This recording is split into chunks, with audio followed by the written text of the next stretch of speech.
10 truck অস্ত্র মামলায় হাইকোর্টের রায় এবং এর প্রভাব। বাংলাদেশের ইতিহাসে বহুল আলোচিত 10 ট্রাক অস্ত্র চোরাচালান মামলায় নতুন মোড়। সাবেক স্বরাষ্ট্র প্রতিমন্ত্রী লুৎফুজ্জামান বাবর সহ 5 আসামিকে খালাস দিয়ে হাইকোর্ট আজ রায় ঘোষণা করেছে।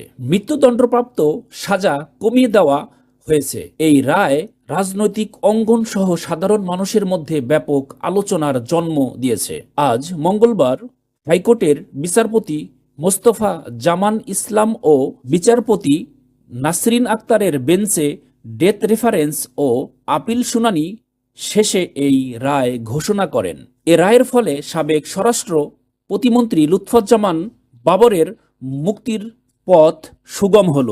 রায়ে বলা হয়েছে, মামলায় সাবেক স্বরাষ্ট্র প্রতিমন্ত্রী লুৎফুজ্জামান বাবর সহ 5 জনকে খালাস দেওয়া হয়েছে। অন্যদিকে মৃত্যুদণ্ডপ্রাপ্ত 6 আসামির সাজা কমিয়ে 10 বছর কারাদণ্ডে রূপান্তর করা হয়েছে। একই সঙ্গে ভারতের বিচ্ছিন্নতাবাদী সংগঠন উলফার সামরিক কমান্ডার পরেশ বড়ুয়ার সাজা কমিয়ে মৃত্যু দণ্ডের বদলে যাবজ্জীবন কারাদণ্ড দেওয়া হয়েছে। বাবরের পক্ষে আইনজীবী শিশির মনির খালাস চেয়ে আবেদন করেন। রাষ্ট্রপক্ষে শুনানি করেন deputy attorney general Sultana Akter Ruby ও সহকারী অ্যাটর্নি জেনারেল আসিফ ইমরান জিশান।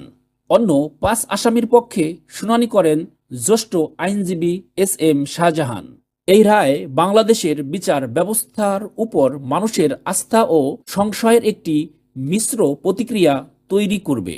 বিশেষ করে এত বড় একটি মামলায় খালাসের বিষয়টি সাধারণ মানুষের জন্য বিস্ময়কর। মামলার পিছনের ঘটনা আবারও সামনে আসছে। 2004 সালে 1 এপ্রিল রাতে চট্টগ্রামের আনোয়ারা উপজেলার চৌধুরীঘাট এলাকায় একটি জাহাজ থেকে 10 ট্রাক অস্ত্র খালাস করা হয়।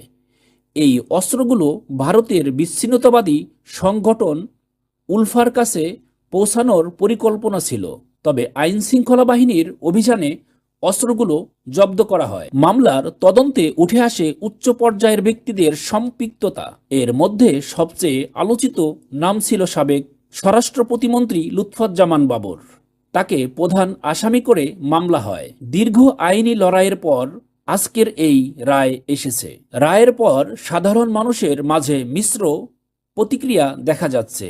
অনেকে বলেছেন, এত বড় একটি চোরা চালানের ঘটনায় উচ্চ পর্যায়ের ব্যক্তিরা কিভাবে খালাস পেলেন তা নিয়েও প্রশ্ন থেকেই যায়। একজন সাধারণ নাগরিক বলেন, আমরা তো আশা করছিলাম এমন অপরাধে দৃষ্টান্তমূলক শাস্তি হবে, কিন্তু খালাস পাওয়ার খবর শুনে হতাশ হয়েছি।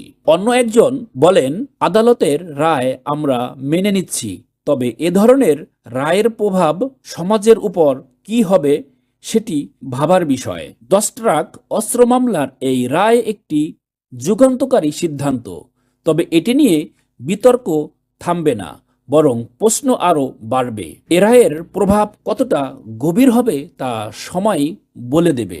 আপডেট জানতে আমাদের সাথে থাকুন। আজকের মতো এখানেই শেষ করছি। দর্শক, রায় নিয়ে আপনাদের মতামত জানাতে ভুলবেন না। আমাদের চ্যানেলে নতুন হয়ে থাকলে সাবস্ক্রাইব করুন এবং ভিডিওটি আপনার সোশ্যাল মিডিয়ায় শেয়ার করুন। পরবর্তী আপডেট পেতে আমাদের সঙ্গেই থাকুন। আল্লাহ হাফেজ।